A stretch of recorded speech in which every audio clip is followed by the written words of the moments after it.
I would like to welcome to the stage as well our cinematographer, Lyle Vincent. Two places I can think of that are as affluent. Yeah, it's, I don't know if it's ever specified in the script, but in my head it's always Greenwich, Connecticut, or Greenwich-like location. We actually shot it in Cohasset, Massachusetts, which is about an hour south of Boston, but which is a great town that did an admirable job of playing Connecticut for us. Crazy, awesome characters. What was your inspiration for that? Well, thanks. I think they, so it started as a play. It was actually a stage play before it was ever a film, and you can sort of see that in the long dialogue scenes that sort of form its backbone. And in the early stages of writing the play, I think all the best writing for me often comes from some kind of place of fear or anxiety or anxious inner soul searching.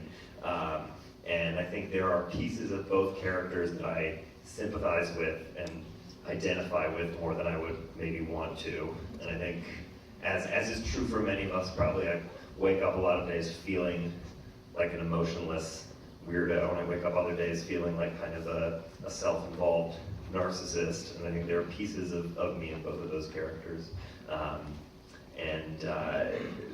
The two actors, Olivia Cooke and Anya Taylor-Joy, also brought so much sort of detail and specificity to those roles in the process of rehearsing the movie.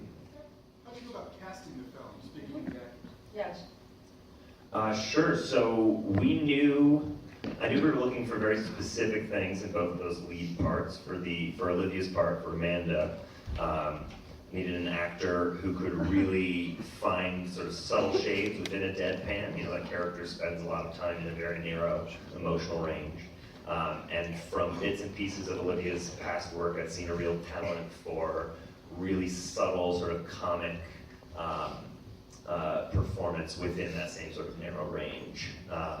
And then for Lily, the other role, we knew we needed an actor with who could sort of simultaneously draw you in, someone very, with sort of a spellbinding presence, but someone who also seemed to be hiding something inexplicable underneath that all.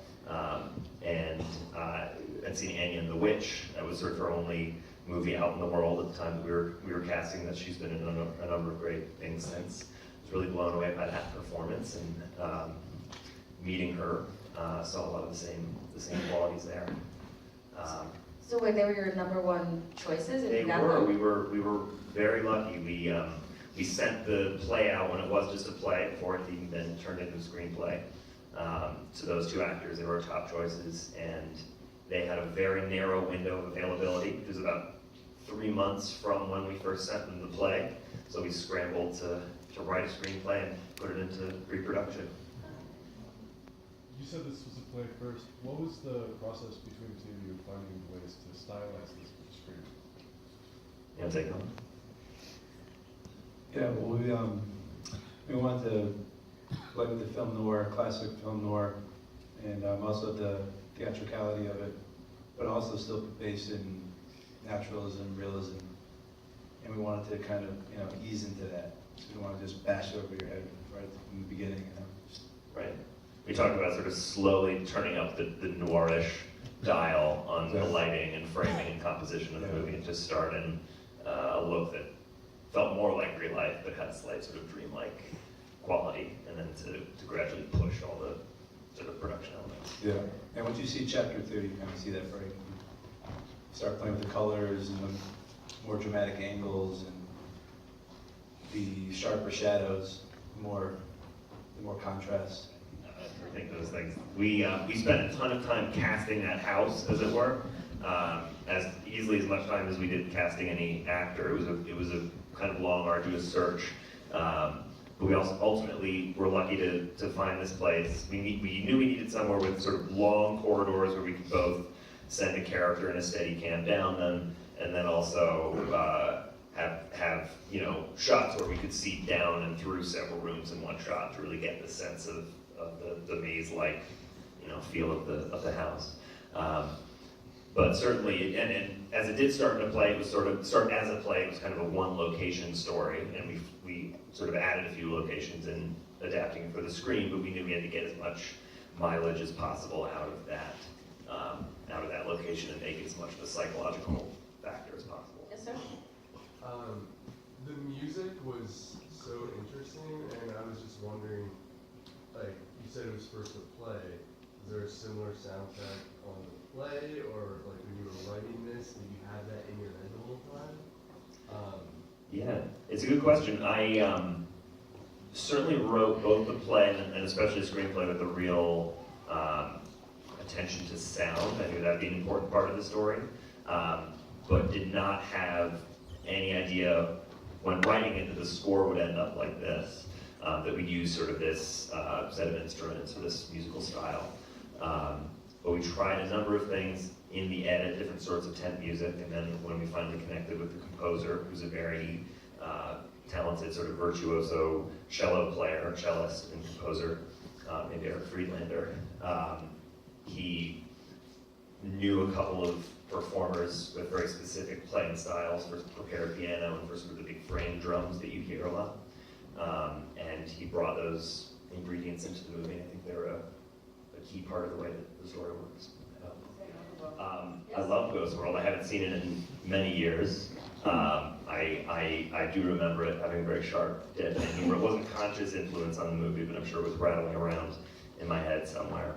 I think Lyle would agree. Anton was just an amazing guy to work with, a real kind of student of film, a student of film noir, and a guy who came in with a ton of ideas for the character, and really kind of shaped the character's role in the story on set. And just an incredible guy that I think we all feel really lucky to have worked with. Yeah, I agree with that. And also, he loved that scene of him at the car. I remember he would go to the monitor and look at the shot of Anya. He'd be like, oh, it's film noir.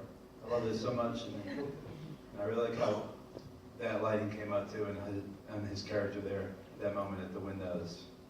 Yeah, definitely one of those amazing actors that's not just a great performer, but has a real interest in all aspects of the movie and in the lighting and the sound and just the way the whole apparatus functions. Yes, sir? Yes, sir? Besides opening up the some of the scenes, how did the script change between the play and the movie, or at all? Sure.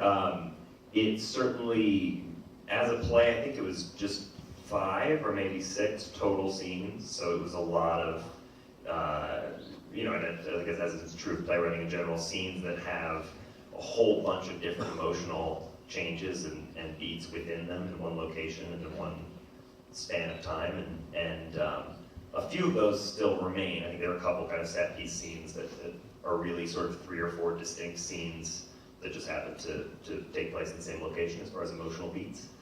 But I'd say the biggest change, all of the core plot points mostly come from the play, although the whole sort of nursing home, finding Tim section plays out quite differently in the play. The biggest difference was just that we found we could get away with cutting a lot of dialogue, which might be hard to believe because it's still a fairly dialogue-heavy film.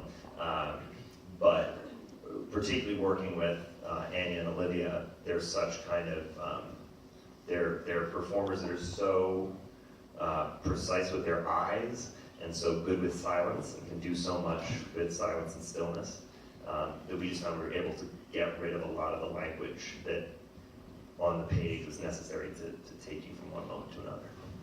Cory loved Anne's shoulder performance.